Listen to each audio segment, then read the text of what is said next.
తనకున్న గొర్రెల ఆస్తిని తీసుకొని, తర్వాత తన తమ్ముడు కొడుకైన లోతును అతని కుటుంబాన్ని తీసుకొని బయలుదేరుతున్నప్పుడు ఆ ఊరి వారంతా అడిగారు. మనం ఏదైనా ఎక్కడికైనా ఒక బ్యాగ్ తీసుకొని సూట్ కేసు తీసుకుని వెళ్తున్నాం అనుకో, మనకి ప్రశ్నలు ప్రారంభమవుతాయి. తెలిసిన వాళ్ళు ఎక్కడికి వెళ్తున్నారండి, ఎక్కడికి వెళ్తున్నారని చెప్తాం. హైదరాబాద్, మా అమ్మాయి దగ్గరికి, ఢిల్లీ, లేకపోతే ఈ ఊరు ఆ ఊరు అని. కానీ అబ్రహాం ప్రయాణమై వెళ్ళేటప్పుడు ఆ ఊరి వారందరూ అడుగుతున్నారు, నువ్వు ఎక్కడికి వెళ్తున్నావు అంటే ఏం చెప్పుంటాడు? ఏం చెప్తున్నాడు అబ్రహాంకి తెలియదు. ఏం చెప్పుంటాడు?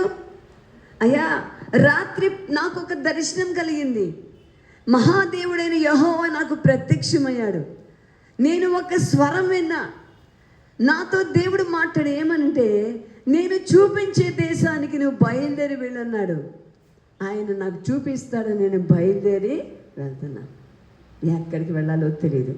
విశ్వాసముతో ముందుకు అడుగు వేసుకుంటూ వెళ్ళిపోయాడు, ఆ ఊరు ఏమీ తెలియకుండానే.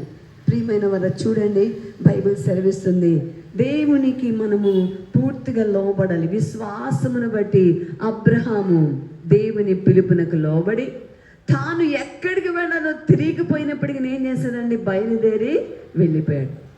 అదే విశ్వాసం అంటే, అదే దేవుని ఘనపరచడం అంటే, అదే దేవుని ఆజ్ఞకు లోబడం అంటే. అందుకే బైబిల్ సెలవిస్తుంది, తాను వారి దేవుని అనిపించుకోవడానికి ఆయన ఏం పడలేదు, సిగ్గుపడల. ప్రియమైన వారా, వాళ్ళ గురించి మనం చెప్పాలి అంటే దేవునికి పూర్తిగా లోబడ్డారు. ఇంకా వాళ్ళకి తెలియకపోయినప్పటికీ వారు దేవుని మాట విని మరి కానాను దేశానికి వారు ప్రయాణమై వెళ్ళిపోయారు. ఇంకా ఇంకొక వాక్యాన్ని మనం చూస్తే ఇదే అధ్యాయము 13వ వచనం చూద్దాం.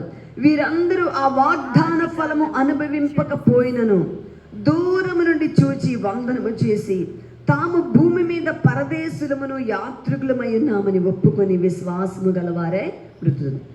ఇంకా మనం ఇంకొక వాక్యాన్ని మనం చూస్తే 4వ అంశాన్ని మనం చూస్తే వాళ్ళ గురించి ఏమని రాయబడిందంటే, వారు వాగ్దాన ఫలం పొందుకోల. అబ్రహాము బ్రతుకుండగా వాగ్దాన భూమి సొంతమైందా? అవలా. ఇస్సాకు బ్రతుకుండగా సొంతం అవలా. యాకోబు బ్రతుకుండగా సొంతం అవలా. ఎప్పుడు సొంతమైనది? 430 సంవత్సరాల తర్వాత 4వ తరం. అబ్రహాము చెప్పారు కదా, నీ 4వ తరము వారు అని. ఇలా మోషే కాలంలో ప్రియమైన వాళ్ళ అప్పుడు వారు ఐగుప్తు నుంచి వచ్చి కనాను దేశానికి 7 రాజ్యాల వారిని జయించారంట వారు. బైబిల్లో మనం చూద్దాం, ద్వితీయోపదేశ కాండము 7వ అధ్యాయంలోనికి వెళ్దాం. 7వ అధ్యాయము 1 నుంచి మనం చూద్దాం. నీవు స్వాధీనపరచుకొని పోవు దేశములోనికి నీ దేవుడిని యెహోవా నిన్ను చేర్చు బహు జనమును, అనగా సంఖ్యకు బలమునకు నిన్ను మించిన. ఎవరి సంఖ్యకు? ఇశ్రాయేలు సంఖ్యకు. ఎవరి బలానికి? ఇశ్రాయేలు బలమునకు మించిన జనం అంటండి వారు. అనగా వారు ఎవరండి? హిత్తీయులు, గిర్గాషీయులు, అమోరీయులు, కనానీయులు, పెరిజ్జీయులు, హివ్వీయులు, యెబూసీయులు అను 7 జనములను నీ ఎదుటి నుండి వెళ్ళగొట్టిన తరువాత నీ దేవుడిని యెహోవా వారిని అప్పగించినప్పుడు నీవు వారిని హతము.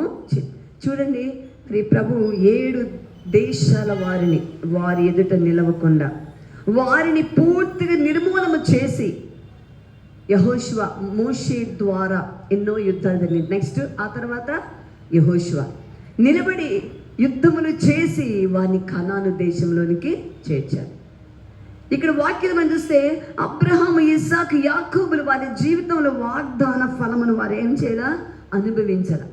వాగ్దాన ఫలము అనుభవించకపోయినను దూరం నుండి వందనము చేశారు. అంటే వారు ఆ వాగ్దానము ఎంతో కాలం పట్టిద్దని తెలుసుకోవడం దేవునికి లోబడి తాము భూమి మీద పరదేశులమని వారు గ్రహించి వారున్న భూమిలో వారు ఎలా ఉన్నారు? యాత్రికులము, పరదేశులము తెలుసుకుని విశ్వాసము గల వారే వారు మృతి పొందారు. ప్రియమైన వారా, మరి మనము మన విశ్వాస జీవితంలో కొన్ని కార్యాలు మనకి వెంటనే కనబడవు. కొన్ని కార్యం మరి ఈ గాస్పెల్ హాల్ స్థాపించిన రాయరత్నమయ్య గారు చాలా